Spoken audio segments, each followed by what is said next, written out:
Di awal film, kita diperlihatkan dengan seorang tabib bernama Lee dan seorang muridnya bernama Dan Yi yang berniat untuk mengobati seorang paduka raja yang terkena penyakit misterius di kota Hanyong. Sebelum memasuki ruangan paduka raja, tabib Lee berpesan ke muridnya agar tak melihat ke dalam bilik. Namun, saat Dan Yi hendak meletakkan sup yang dibawanya, ia sangat penasaran dan malah melihat ke dalam. Hingga tiba-tiba malam yang sunyi berubah menjadi teriakan yang sangat mencekam.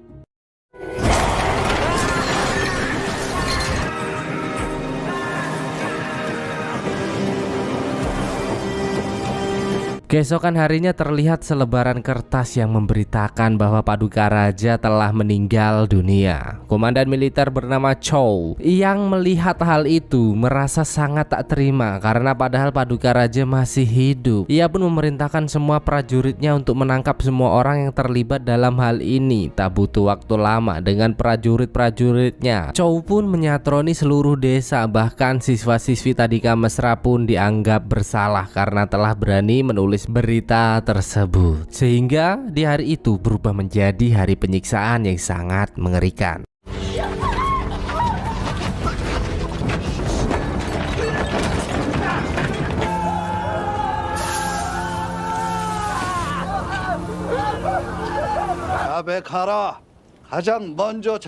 Di sini kita juga diperkenalkan dengan dewan negara bernama Chow Hak-ju yang tak lain ayah dari Chow Il Choli dan terlihat amat sangat marah. Sementara itu putra mahkota bernama Yi Chang yang penasaran dengan keadaan ayahnya pun pergi ke istana untuk mencari tahu apa yang sebenarnya telah terjadi. What happened ayah naon with my grandpapa?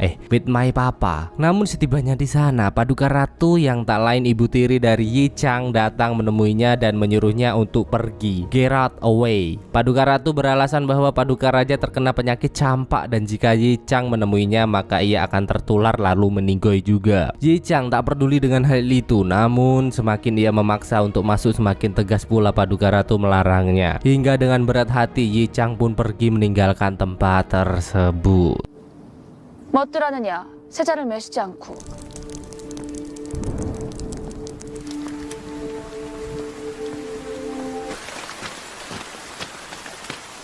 Dengan penolakan itu, Yi Chang memanggil pengawal pribadinya bernama Mo Yong untuk mengambil jurnal atau catatan tentang riwayat penyakit yang diderita oleh ayahnya. Awalnya Mo Yong tak berani melakukan hal itu, namun jika Mo Yong tak bersedia melakukannya, maka Yi Chang yang tak segan-segan akan memecatnya. Sembari menunggu Mo Yong kembali, Yi Chang yang penasaran diam-diam menyelinap memasuki istana. Namun setibanya di sana ia sangatlah syok melihat sebuah bayangan monster dari balik bambu dengan bau yang sangat busuk.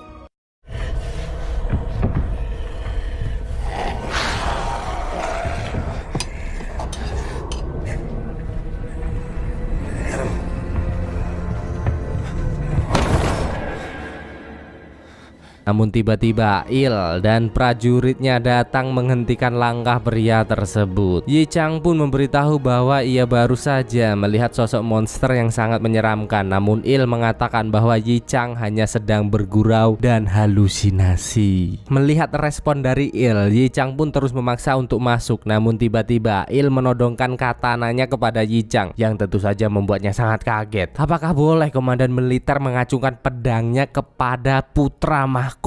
Tak peduli dengan itu, Yi Chang pun meneruskan langkahnya hingga ia melihat Hak-ju yang telah berada di sana. Yi Chang pun melihat dan menanyakan keberadaan ayahnya, namun Hak-ju menjawab dengan nada yang kasar seperti tak senang dengan kehadiran Yi Chang. Setelah sedikit percakapan, Hak-ju mengatakan bahwa paduka raja telah sembuh dan pergi ke istana paduka ratu. Dan tak lupa Hak-ju menyuruhnya untuk segera pergi dari sana. Dan tak berselang lama terlihat Mo Yong yang datang dengan terengah-engah membawa surat jurnal pengobatan paduka raja. Yi Chang pun segera memeriksa jurnal itu untuk mencari kepastian penyakit apa yang diderita oleh my papa. Namun anehnya di sana tak tertulis sedikit pun keadaan terakhir dari keadaan paduka, yang padahal menurut peraturan istana setiap perkembangan harus ditulis di jurnal pengobatan. Apa yang terjadi dengan ayahku di istananya sendiri?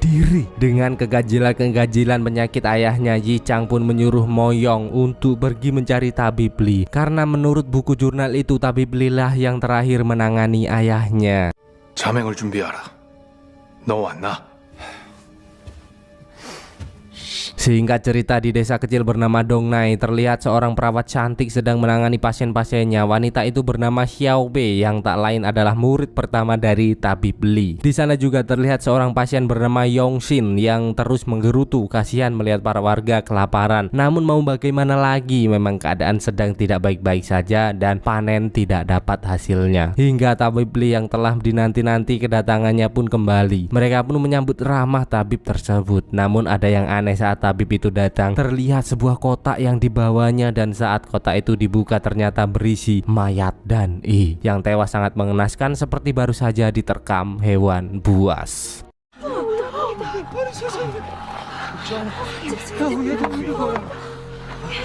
Melihat hal itu, Xiao Bei pun menghampiri tabib Li dan menanyakan apa yang telah terjadi. What happened? Anya naon di kota Hanyang hingga Dan I pulang dalam keadaan seperti itu. Namun sayangnya tabib Li tak memberikan penjelasan apapun. Bersamaan dengan itu terlihat para anggota dewan sedang mengadakan rapat yang membicarakan Yi Chang telah dianggap sebagai pengkhianat kerajaan karena telah menandatangani surat yang menyatakan bahwa Paduka Raja telah meninggal. Di sana Hak Ju sangat ngotot ingin mengadili Yi Chang. Entah apa maksud dari semua ini, namun Hak Ju terlihat sangat tak menyukai Yi Chang. Bahkan saat ada anggota dewan yang memproteskan hal itu, Hak Ju membantahnya dengan begitu tegas. 더 잘 보이게 해드릴까? 이제는 보이시오. 이 나라의 하늘을 안에 빠뜨려 망국의 길로 이끈다 적혀 있어. 이리 것인가? 또 전란 때처럼 탁상에 앉아. 이제 그만하시지요.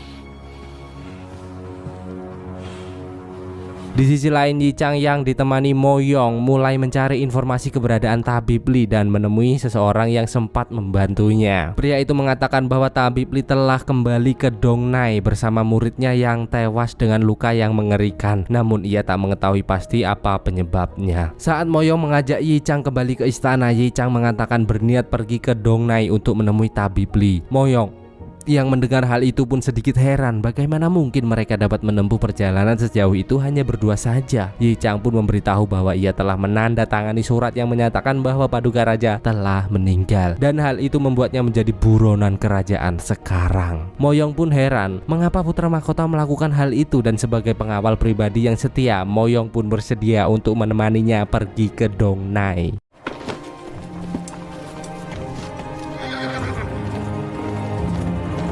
Ternyata berita menyebar begitu cepat. Hak Ju telah mengetahui bahwa Yi Chang pergi ke Dongnai untuk mencari tabib Li. Dengan itu, Hak Ju pun mengerahkan prajurit-prajurit terbaiknya untuk menyusul ke sana. 너희가 직접 가서 세자를 막아야 한다. 금군의 정예부대 50이 그 뒤를 반드시 막아야만 한다. Kembali ke Dongnai, setelah Xiao Bei selesai mencari ramuan, ia melihat para warga yang sedang asik makan bersama. Ia pun sangat heran, daging dari mana yang mereka makan. Xiao Bei pun pergi ke dapur dan menemui Yoqing untuk menanyakan asal daging tersebut. Yoqing beralasan bahwa tak tega melihat para warga kelaparan dan pergi berburu rusa untuk memenuhi gizi mereka. Namun saat Xiao Bei memeriksa kuali itu, tak disangka ia menemukan potongan jari manusia yang artinya what the fuck man? Apakah iya itu daging dari mayat Dan I kok dimakan? Kanibal jadi kalian ya.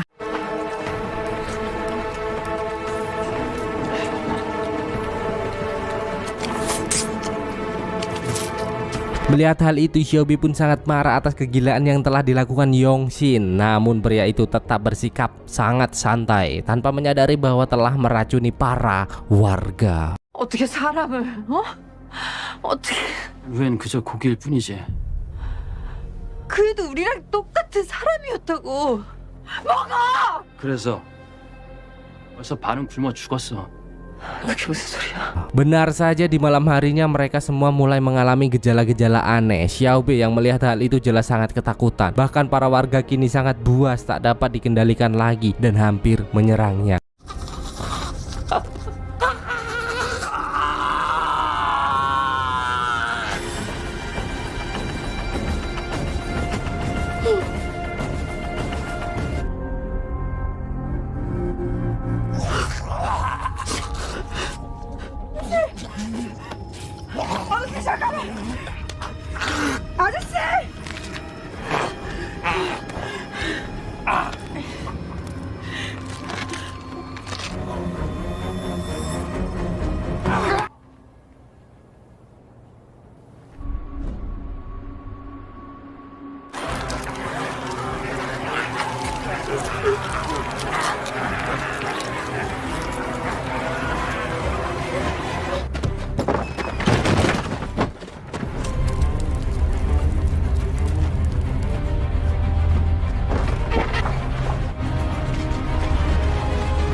tersebut. Singkat cerita, setibanya di pondok tabib Li, Yi Chang dan Mo Yong merasa ada yang aneh melihat tempat ini sangat begitu sepi. Setelah mereka berhasil masuk, mereka sangat syok. Bambu-bambu runcing yang berlumuran saus tomat di mana-mana. Hingga saat menelusuri tempat itu, Yi Chang tak sengaja terjatuh dan melihat banyak sekali mayat yang diikat menjadi satu dan diletakkan di kolong lantai.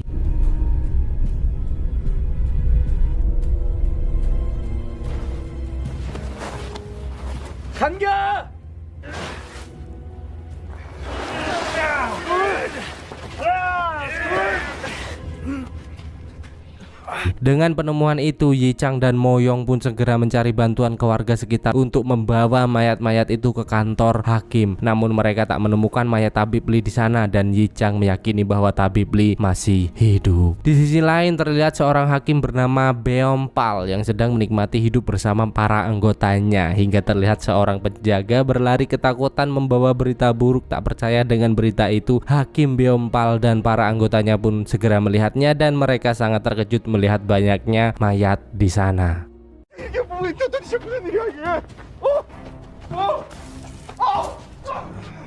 Beom Pal pun menyuruh para anggotanya untuk segera mencari dalang dari semua ini, dan salah satu seorang prajurit mencurigai Yongshin karena akhir-akhir ini ia melihat Yongshin mengumpulkan bambu di seluruh penjuru Dongnai. Dan Yi Chang yang belum menemukan tabib Li pun fokus pada misinya mengajak Mo Yong untuk melanjutkan pencarian. Bersamaan dengan itu pula, kini beberapa petinggi kerajaan mulai curiga dengan Hak Ju. Mereka merasa bahwa Hak Ju seperti ingin mencelakai putra mahkota dan ingin menguasai kerajaan. Dan kebetulan di tengah-tengah obrolan mereka, seseorang kepala dayang datang memberitahu bahwa telah ditemukan seekor mayat di istana Paduka Raja, dan hal itu memperkuat bahwa Hak Ju menyembunyikan sesuatu.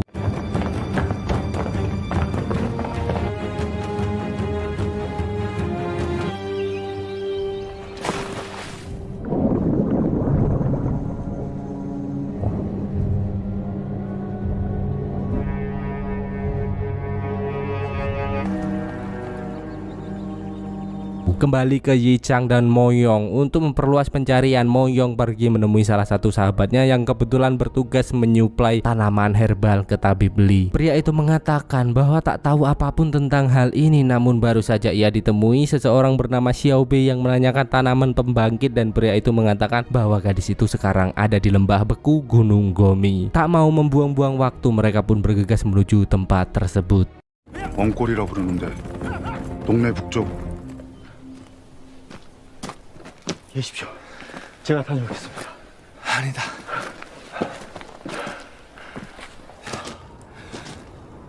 이곳은 벌써 한경. 저 제 뒤에 계십시오. 저 위험합니다.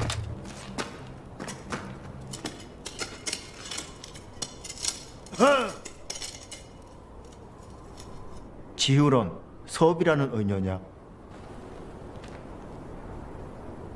Sesampainya di sana, Yi Chang pun segera menanyakan keberadaan tabib Li ke wanita tersebut, dan Xiao Bei memberitahu bahwa tabib Li tak berhasil selamat. Xiao Bei juga mengatakan bahwa semua ini terjadi akibat dari tanaman pembangkit. Yi Chang yang kurang paham dengan perkataan Xiao Bei pun memberitahu bahwa mayat-mayat yang ditemukan telah dibawa ke kantor hakim untuk penyelidikan. Namun anehnya, Xiao Bei yang mendengar hal itu malah semakin ketakutan. Di sisi lain, Yongshin yang kembali ke pondok tabib Li sangat kaget melihat semua mayat telah dibawa ke kantor hakim. Dengan itu, ia pun bergegas ke sana dan mengingatkan bahwa ini bukanlah mayat sembarangan dan akan hidup kembali. Mendengar hal itu, Yongshin pun dianggap gila dan Hakim Beom Pal menyuruh para prajuritnya untuk menangkap pria tersebut. Tak mau lebih banyak korban berjatuhan, Yongshin pun melawan sembari membakar mayat-mayat di sana. Namun sialnya, jumlah prajurit yang terlalu banyak membuatnya sangat kewalahan.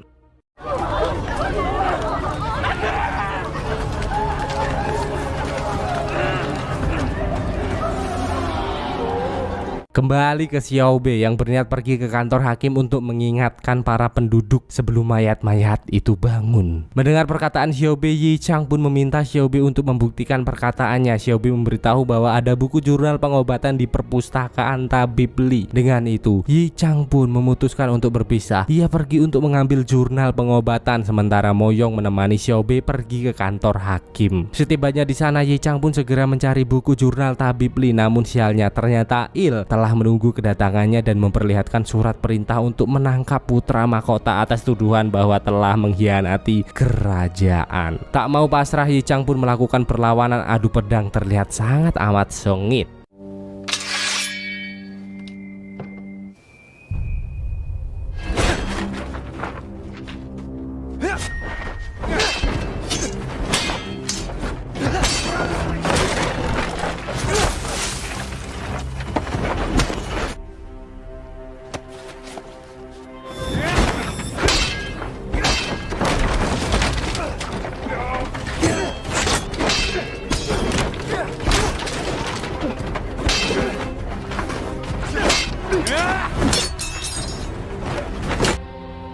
장을 세자로 떠나지 말지 그랬어.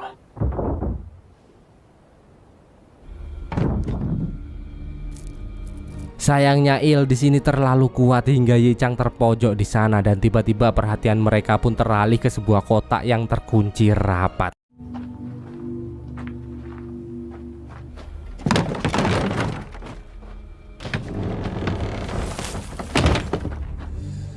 Di sisi lain, Mo Yong dan Xiao Bei yang telah tiba di kantor hakim pun berusaha menjelaskan bahwa perkataan Yongxin benar, itu bukan mayat biasa dan akan kembali hidup saat matahari terbenam. Namun lagi-lagi, perkataan Xiao Bei dianggap nyeleneh dan Hakim Beompal menyuruh prajuritnya untuk menahan mereka.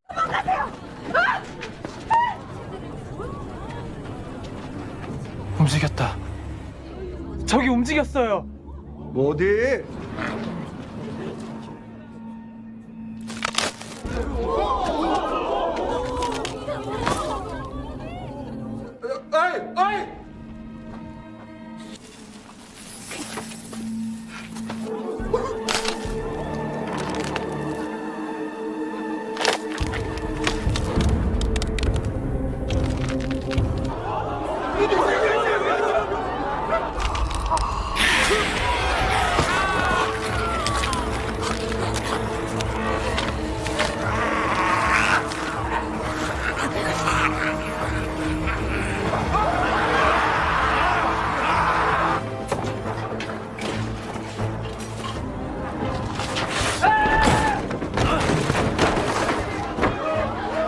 Sedikit kilas balik sebelum semua ini terjadi, ternyata sebenarnya Paduka Raja telah meninggal. Namun menurut peraturan kerajaan, agar anak yang dikandung Paduka Ratu dapat menjadi putra mahkota yang sah, Paduka Raja harus menyaksikan kelahiran bayinya. Maka dari itu Hak Ju menyuruh tabib Li untuk kembali menghidupkan Paduka Raja dengan cara apapun, hingga mereka menggunakan tanaman pembangkit dan akhirnya menjadi seperti ini.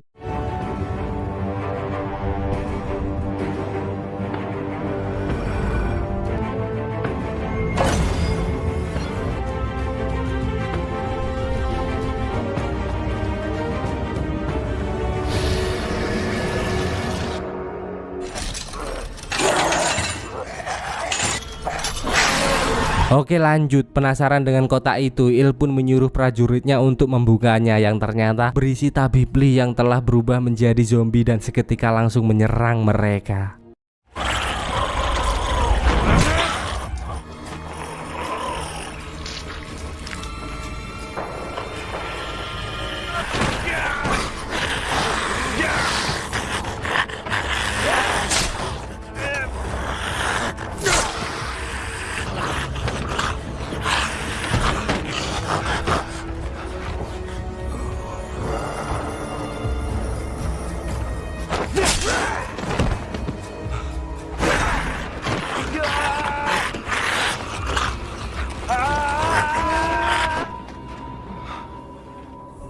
Untung saja saat Il berubah menjadi zombie dan mulai menyerang, Yi Chang berhasil menebas kepala Il dan segera pergi meninggalkan tempat tersebut.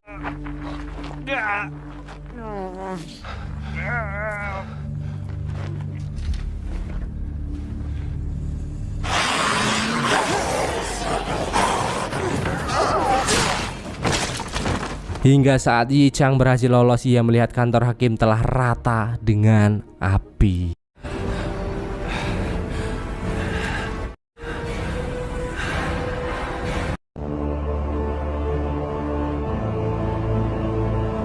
Terlihat Beompal dan beberapa penjaganya yang bersembunyi di bawah lantai. Namun sial, warga yang telah berubah menjadi zombie mengetahui keberadaan mereka. Mereka pun sangat ketakutan dengan zombie-zombie yang terus menyerang hingga Beompal lari ke ruang tahanan untuk menyelamatkan diri. Tak sengaja ia dan satu prajuritnya berhasil masuk ke ruangan tahanan Shiobe. Namun sialnya saat mengunci pintu itu prajurit Beompal malah tergigit yang tentu saja membuatnya semakin ketakutan.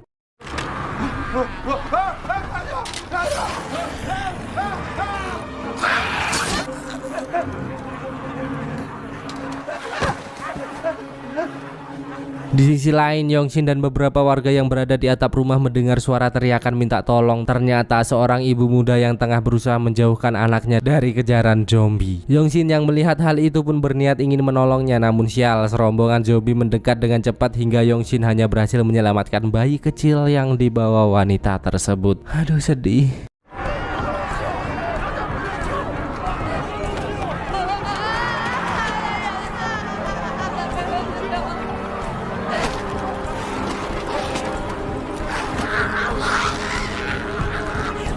Tak hanya itu, di luar sana ternyata keadaan lebih parah. Bahkan para warga yang berusaha menyelamatkan diri membuat zombie keluar dari kantor hakim dan menyebar ke desa-desa sekitar.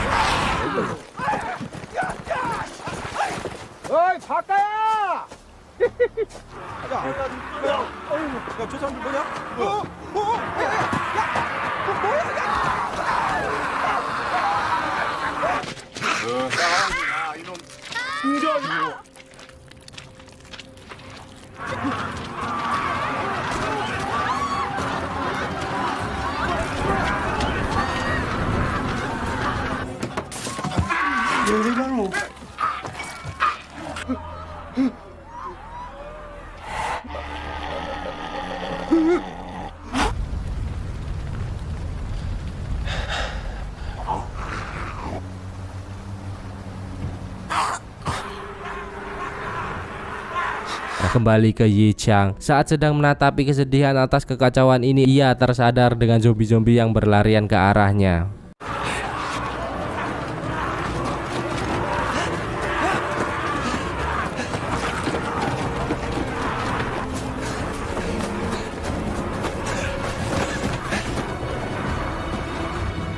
Yichang pun berlari secepat mungkin, namun zombie-zombie itu terus mengejar hingga dari kejauhan terlihat seorang penunggang kuda yang ternyata si Moyong datang untuk menyelamatkan putra mahkota tersebut. Setelah berhasil melumpuhkan zombie-zombie dan berniat membawa Yichang ke bara agar mendapat perlindungan, sialnya kuda yang ia tunggangi tergigit sehingga mereka harus melanjutkan pelarian dengan berngesot-ngesot.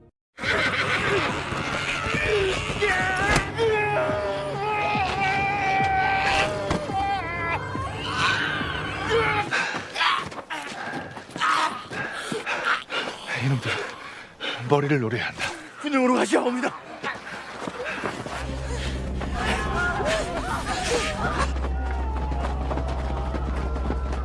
Sesampainya di sana ternyata barak telah dihalangi dengan tembok besar dan tak seorang pun boleh memasukinya. Ditambah penasihat hakim yang tak mengenali Yichang pun menyuruh para prajuritnya untuk memanah semua orang yang berusaha masuk. Melihat itu Moyong sangat marah. Bagaimana bisa seorang putra mahkota tak dibolehkan masuk di kerajaannya sendiri. Namun Moyong tak bisa memperpanjang masalah itu sekarang karena melihat banyaknya zombie yang mendekat. Ia pun mengajak Yichang segera pergi dari sana. Mereka pun terus berlari dan memutuskan untuk memasuki danau.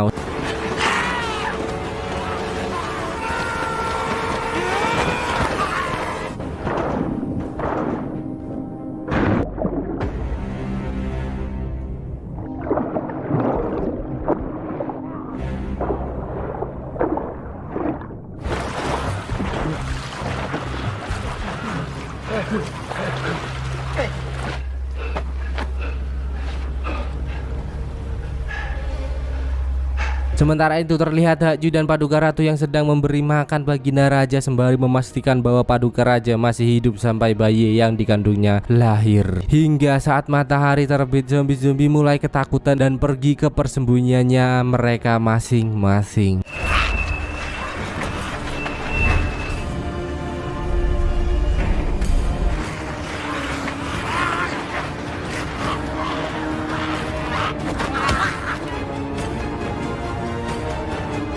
Jadi uniknya para zombie kalau siang hari dia tuh sembunyi ke tempat yang nggak terkena sinar matahari, dan kalau malam dia tuh langsung bangun. Ini udah zombie kolaborasi dengan vampir, ini mah keren abis anjing. Setelah dirasa aman, terlihat bocah kecil keluar dari persembunyiannya dan ia sangat sedih melihat desa kecil yang ia cintai telah hancur tak berbentuk. Yongshin yang telah memeriksa keadaan juga menyuruh para warga untuk segera pergi dari barak. Penasehat negara yang melihat kedatangan Beompal pun meminta maaf karena tak menemaninya saat huru-hara terjadi. Di sana juga ia mengadu domba dengan menyalahkan Yongshin atas kekacauan ini. Mendengar hal itu, Xiaobe pun menjelaskan bahwa monster-monster ini adalah para warga yang kelaparan di klinik tabib Li dan keracunan setelah memakan daging manusia dari Hanyang. Xiaobe juga menjelaskan bahwa mayat-mayat ini belum mati. Mereka hanya tertidur di siang hari dan cara untuk memusnahkannya yaitu dengan dibakar atau dipenggal kepalanya. Beberapa warga dari klan bangsawan pun menolak hal itu. Mereka tak rela melihat mayat anggota keluarganya disakiti sehingga menimbulkan perdebatan di sana. Di tengah perdebatan itu, Yichang dan Moyong tiba-tiba langsung memukul penasihat hukum karena telah lancang tak membukakan pintu untuk putra mahkota. Setelah memperlihatkan tanda pengenalnya, Yichang menyuruh semua prajurit yang berhasil bertahan untuk mulai memenggal dan membakar mayat-mayat zombie itu. Ia juga menyuruh beberapa prajurit segera menyalakan sinyal api untuk meminta bantuan dan mengarantina wilayah Dongnai.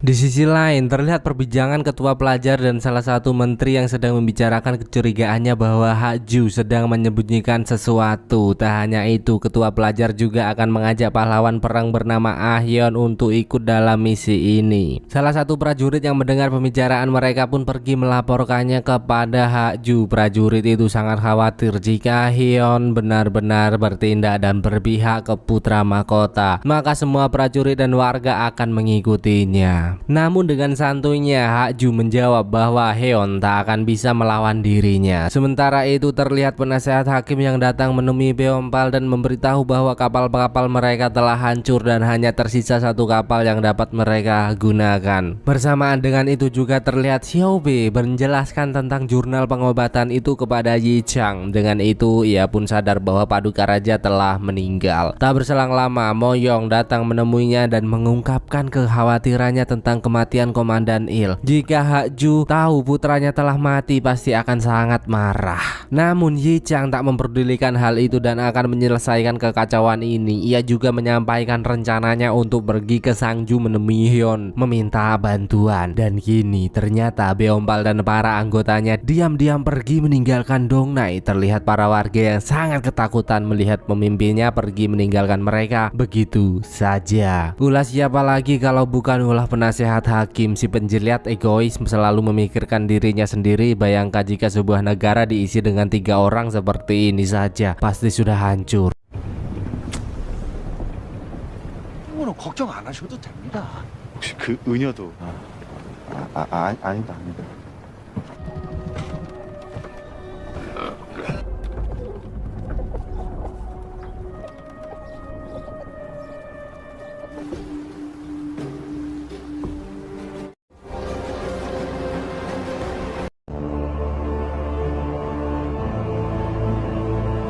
Hingga saat Yichang dan Moyong datang, Yongshin memberitahu bahwa kepala hukum dan para anggotanya telah meninggalkan mereka, dan lebih parahnya lagi tak ada kapal lain untuk mereka gunakan. Mendengar hal itu, Yichang pun menyuruhnya untuk mencari tempat persembunyian sebelum zombie-zombie itu kembali hidup. Dan Xiaobe pun mengarahkan agar mereka pergi ke tempat Habib Li karena di sanalah tempat yang paling aman untuk saat ini. Berbondong-bondong mereka pun pergi menuju pondok Tabib Li. Namun di tengah perjalanan semua sangat ketakutan saat melihat mayat-mayat zombie bergeletakan di mana-mana. Melihat hal itu dan menyadari matahari sudah hampir terbenam, Yichang pun menyuruh semua warga untuk bergegas pergi. Dan Yichang tak mau meninggalkan seorang pun di sana.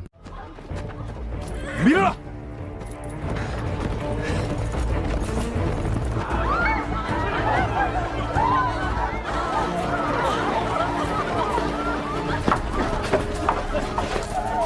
Yongshin yang menyadari bahwa Moyong dan Yichang tertinggal pun kembali untuk menyusul mereka, dan ternyata gerobak yang dibawa Yichang tersangkut di sana. Melihat zombie-zombie yang mulai hidup kembali, Moyong mengajak Yichang untuk segera pergi meninggalkan mereka. Namun Yichang bertekad akan menjadi pemimpin yang bertanggung jawab dan tak akan meninggalkan satu warga pun demi keselamatannya. Lihat deh bro, deg-deg seranjay.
Setelah itu Yichang pun menyuruh para warga yang sakit bersembunyi ke dalam, sementara orang-orang yang masih bisa bertarung akan menemaninya menjaga gerbang tersebut. Di sisi lain, saat Beompal sedang menikmati perjalanan bersama penasehatnya, tiba-tiba terdengar suara aneh dari bawah kapal yang ternyata salah satu orang yang mereka bawa menyembunyikan jasad anaknya yang telah berubah menjadi zombie. Hingga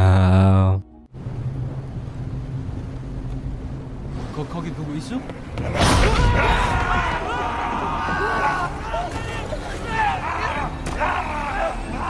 kembali ke pondok setelah melewati malam yang panjang, para warga tak lupa berterima kasih atas keberanian yang Yichang lakukan, dan bahkan tak hanya itu, Yichang juga memberi daging yang disimpannya untuk dibuat sup dan makan bersama. Terlihat para warga yang begitu senang atas keberadaan Yichang di tempat tersebut. Bersamaan dengan itu pula, Yichang mengatakan kepada Moyong bahwa mereka harus segera menemui Heon. Yongshin yang mendengar hal itu mengatakan bahwa ia berasal dari sana dan bersedia menjadi pemandu jalan untuk mereka. Moyong sedikit heran, siapa sebenarnya Yongshin? Dia seperti rakyat biasa, namun keahliannya dalam menembak dan menggunakan pedang sangatlah hebat. Belum terjawab pertanyaan itu, tiba-tiba mereka dikagetkan dengan kedatangan para prajurit Hakju yang berniat untuk menangkap Yichang atas tuduhan pengkhianatan. Yang ternyata Hakju telah mengetahui bahwa anaknya telah mati, maka dari itu ia akan terus mengejar Yichang sampai kemanapun. Oke, lanjut. Para prajurit Hakju itu pun mulai menembakkan anak panah ke arah mereka, dan tentu saja banyak warga yang tak bersalah menjadi korban. Tak mau berdiam diri, Yichang dan lainnya pun mulai melakukan perlawanan secara diam-diam. Mereka melumpuhkan satu persatu prajurit itu.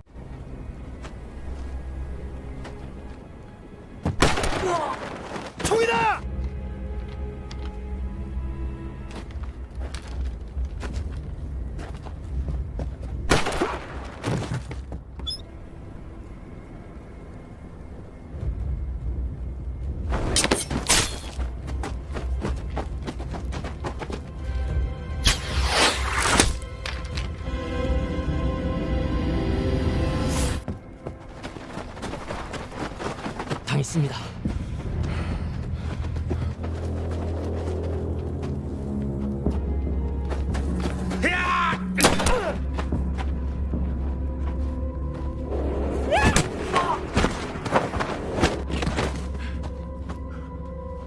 Setelah merasa aman, Yongshin menyuruh para warga yang berhasil selamat untuk segera pergi, karena jika terus bersama dengan Yichang akan sangat amat berbahaya. Sementara itu, Yichang dan Moyong pun mengalihkan perhatian dengan cara masuk ke dalam hutan. Merasa telah aman, mereka pun bergegas melanjutkan perjalanan pergi ke Sangju untuk menemui Heon.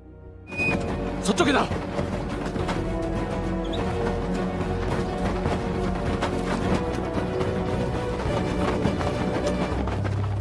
죽었습니다. 이 기사가 우리 신호를 알고 다른 쪽으로 유인했어. Di sisi lain, ketua pelajar yang melihat sinyal api telah dihidupkan dengan beberapa mantri lain pun ngotot ingin pergi menemui Paduka Raja. Para penjaga yang melihat kedatangan mereka pun langsung mengacungkan pedang dan melarang mereka masuk. Namun tiba-tiba Hakju datang dan mengizinkan mereka untuk menemui Paduka Raja. What happened? Ini ada apa? Why? Paduka Putri yang tak tahu rencana Hakju pun sempat menghentikan langkah mereka, namun Hakju tetap mengizinkan mereka masuk. Setelah pintu bilik itu ditutup dan matahari mulai terbenam, ketua pelajar beserta beberapa menteri lainnya sangat syok melihat keadaan Paduka Raja yang sangat menyeramkan.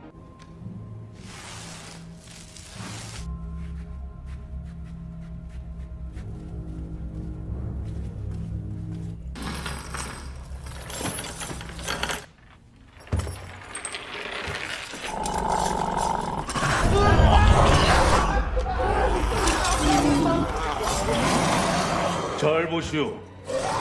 Dan ternyata Hakju mengizinkan mereka masuk untuk menjebak ketua pelajar karena telah menandatangani surat pernyataan bahwa Paduka Raja telah meninggal. Ya, walaupun dengan wujud seperti ini, namun nyatanya Paduka Raja masih hidup dan hal itu membuat Hakju dapat memberi hukuman kepada ketua pelajar karena telah dianggap berkhianat. Setelah mereka pergi, Hakju pun menemui Paduka Putri dan memperlihatkan kepala Il padanya. Ia juga memberitahu bahwa akan membunuh Yi Chang dan orang-orang yang menghalanginya tanpa ampun. Dan di sini saya baru tahu bahwa Hakju adalah ayah dari Paduka Putri. Walah pantesan cowok. 아들을 낳거라.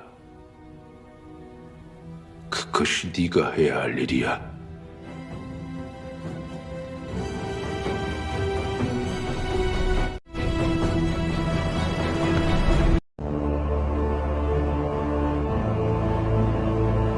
Kembali ke Yi Chang, ia merasa bersalah atas kematian beberapa warga yang tewas karenanya. Moyong yang melihat hal itu pun berusaha untuk menenangkan putra mahkota tersebut. Moyong juga mengungkapkan kecurigaannya atas Yongshin dengan keterampilannya dalam bertarung. Ia mengira bahwa Yongshin bukan rakyat biasa, melainkan salah satu dari anggota elit pemburu harimau, yaitu Chaco. Hingga Yongshin yang memeriksa keadaan sekitar pun kembali dan memberitahu Yi Chang bahwa keadaan sekitar masih aman. Sementara itu, Xiaobei yang sedang mencari tanaman herbal tiba-tiba dikagetkan sosok menyeramkan. Teriakan itu pun membuat Yi Chang dan lainnya bersiap-siap. Xiaobi pun muncul dengan keadaan sangat ketakutan dan ternyata itu adalah Hakim Beompal yang muncul dari kegelapan. Melihat kedatangannya, Yi Chang pun sangat marah karena telah tega meninggalkan para warga dan berniat untuk menghabisinya di sana. Namun Moyong melarang hal itu karena bagaimanapun ia tetap saja seorang ketua hakim. Dengan terengah-engah, Beompal memberitahu bahwa kapal barang yang ia tumpangi telah terpapar wabah dan hanya ia yang berhasil selamat. Parahnya lagi, kapal itu menuju Sangju dan kemungkinan akan segera tiba di sana. Tak mau wabah meluas, Yi Chang pun mengajak yang lainnya untuk bergegas pergi ke tempat tersebut. Hari pun berganti dan beralih ke Sangju. Terlihat Hyeon yang mendapat kabar atas wabah yang menyebar di Dongnai. Dengan itu ia pun bergegas keluar dari sarangnya untuk memastikan keadaan. Dan saat Hyeon memasuki pemukiman, salah satu prajuritnya datang memberitahu bahwa telah menemukan sebuah kapal yang terdampar di pinggir danau. Hyeon dan anggotanya pun segera ke sana untuk memeriksanya. Terlihat kapal itu sudah hancur dan berlumuran saus tomat di mana-mana. Namun anehnya tak ada seorang pun di kapal tersebut maupun mayat para zombie. Sementara itu Yi Chang yang terus melakukan perjalanan memutuskan untuk berhenti di desa kecil pinggiran Sangju. Setibanya di sana ia sangat heran bagaimana bisa di tengah musim kelaparan ini mereka masih dapat menikmati daging babi dan nasi putihnya Bi Lastri. Hingga perhatian Beompal teralih saat melihat seorang wanita membawa selembar kain. Ia pun segera memeriksanya dan melihat semua barang-barang yang berada di kapalnya telah tersusun rapi di ruangan itu. Mendengar hal itu, Yi Chang pun segera menanyakan keadaan kapal ke warga-warga tersebut. Salah satu warga menjelaskan bahwa saat mereka datang para penumpang kapal telah mati seperti diterkam hewan buas dan mereka pun menguburnya di suatu tempat. Dengan itu, ia menyuruh para warga untuk segera menunjukkan di mana mayat-mayat itu berada. Jika tidak, maka akan dihukum seberat-beratnya atas kesalahan yang telah mereka perbuat. Dan benar saja, beberapa warga pun membawa mereka ke sebuah tanah kosong diselimuti ilalang. Namun bukannya menunjukkan mayat, tapi mereka malah berniat melakukan perlawanan karena selalu ditindas oleh pemerintah. Hingga saat hari mulai gelap, mayat-mayat itu kembali bangkit dan menyerang mereka. Yi Chang dan lainnya pun harus berjuang mati-matian untuk membunuh para zombie-zombie tersebut.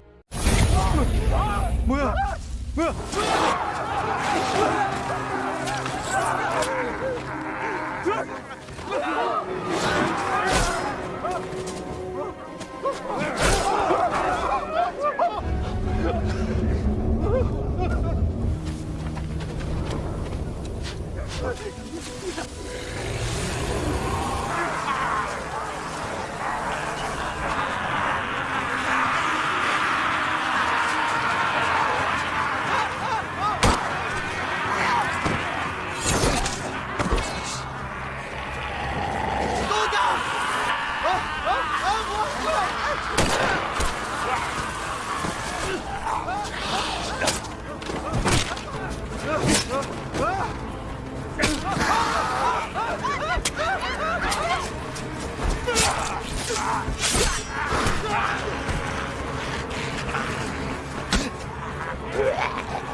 Dengan banyaknya zombie-zombie itu tentu saja membuat Ye Chang sangat kewalahan, hingga tiba-tiba busur panah berapi berterbangan ke arah mereka yang ternyata pasukan Heon datang membantu pertempuran tersebut. Terlihat Heon yang bertarung dengan sangat lincah dan mematikan. Tak salah jika ia didompatkan sebagai pahlawan perang.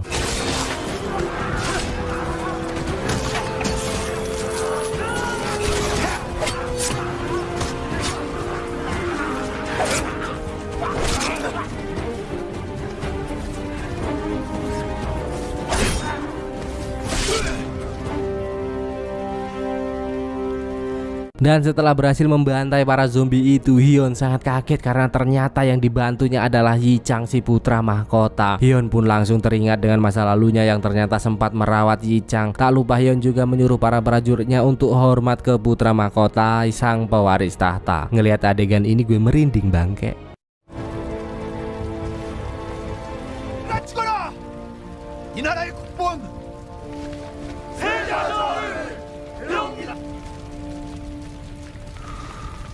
세상에.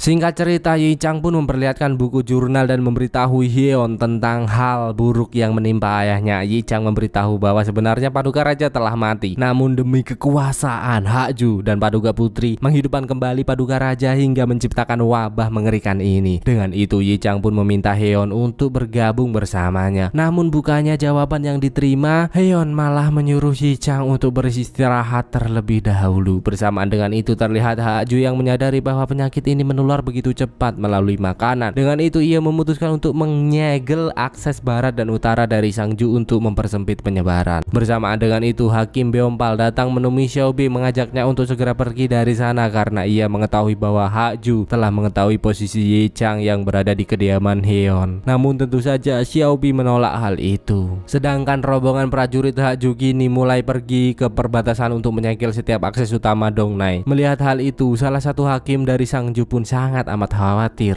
Sementara itu di istana terlihat Paduka Ratu memasuki sebuah ruangan pertempuran dipimpin oleh Hakju yang mendeklarasikan Paduka Ratu akan menjadi pemimpin untuk sementara. Setelah memutarbalikkan fakta tentang pengkhianatan Yi Chang dan akan memberikan hukuman berat bagi siapapun yang menentang hal itu. 첫 전교를 내린다.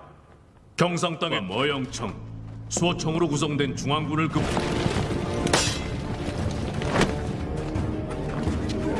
자도와 우도를 봉쇄한다.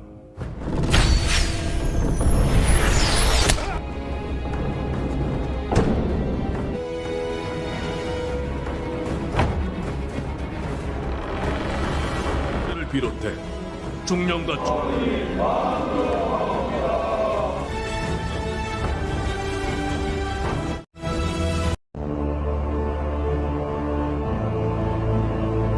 Singkat cerita, Hakim Sangju yang menyadari bahwa ini persangkutan dengan Yi Chang pun pergi menemui Heon untuk menunjukkan keberadaannya. Dengan santunya Heon pun mengajak mereka untuk menemui Yi Chang. Sementara itu saat Yi Chang dan Moyong sedang asik mengelap pedangnya, tiba-tiba mereka dikagetkan suara di luar yang ternyata kepala prajurit telah datang untuk membawa kembali Hanyang. Bersama dengan itu Heon pun datang menentang hal tersebut. Bagaimana bisa prajurit kerajaan menangkap putra mahkota hanya karena tersahut oleh ketamakan kekuasaan dan dan kerakusan Hakju. Hyun pun mengeluarkan anggotanya dan untuk membunuh para prajurit yang berniat jahat kepada Yi Chang untuk membuktikan keseriusannya dalam melindungi putra mahkota. Seketika Yi Chang pun teringat dengan perkataan dari Hyun saat itu dan masalah pun kembali muncul. Salah seorang penjaga datang melaporkan bahwa para warga dari segala penjuru berkumpul di gerbang untuk mencari tempat berlindung. Melihat hal itu, Hakim Sang-ju menegaskan bahwa tidak ada yang diperbolehkan masuk karena banyaknya pengungsi akan membuat stok makanan sangat berkurang. Yi Chang sebagai putra mahkota pun membuka suara demi keselamatan rakyatnya. Ia menyuruh para penjaga untuk segera membuka gerbang itu dan bahkan Yi Chang berlaku tegas kali ini. Dengan aparat yang bodoh seperti Hakim Sang-ju, maka akan banyak rakyat yang mati sia-sia. Dengan itu Yi Chang juga mencopot jabatan itu dari pria tua tersebut. Setelah itu Yi Chang dan Hyun mulai menyusun rencana untuk menghadapi masalah ini. Dengan medan yang strategis, Yi Chang yakin dapat memanfaatkannya dengan baik jika bekerja sama. Tak mau membuang-buang waktu setelah para warga masuk, mereka pun bekerja sama untuk menyiapkan semuanya.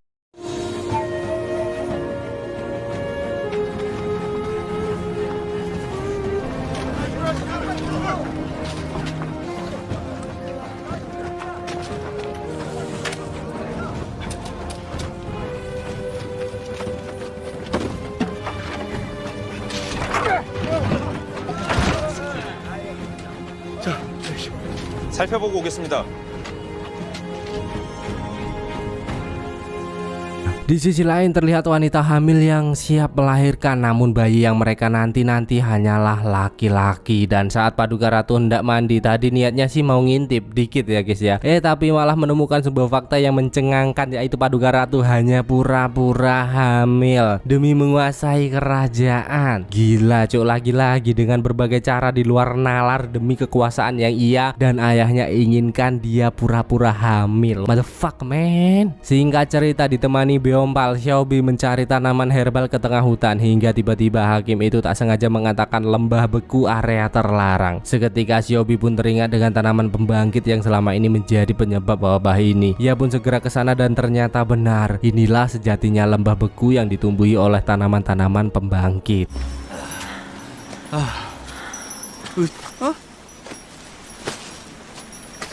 서비야. 생사초 이불입니다. 이불이 죽은 사람을 살렸. 저것은 무엇이냐?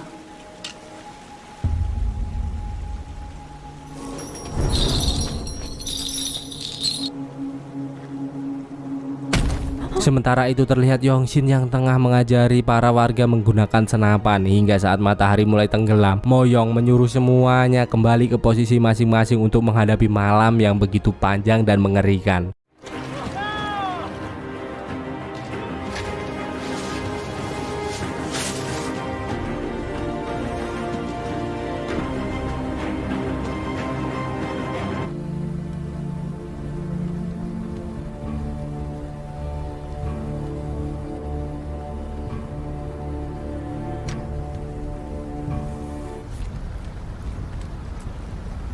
조금만 더 버티면 곧 해가 뜰 것입니다.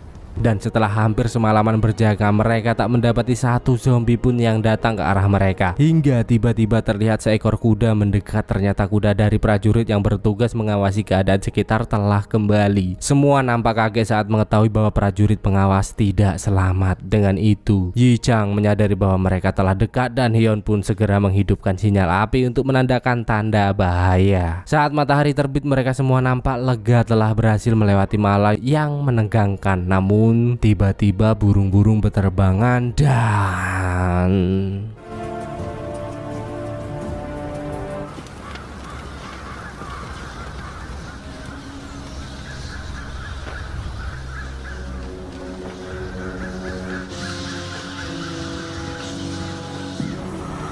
햇빛이 아니야.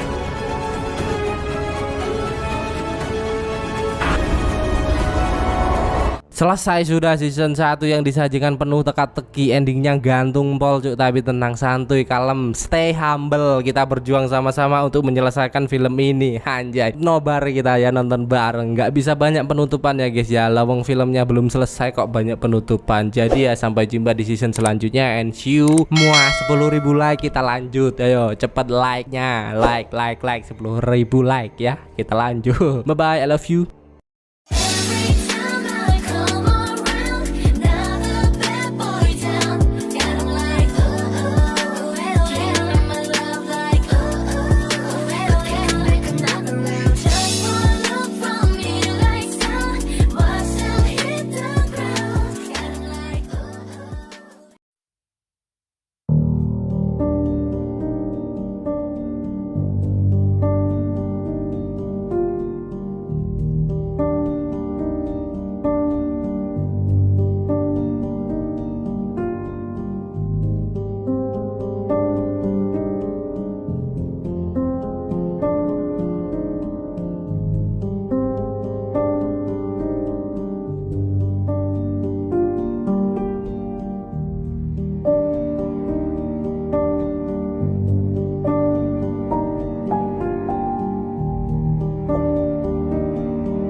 예.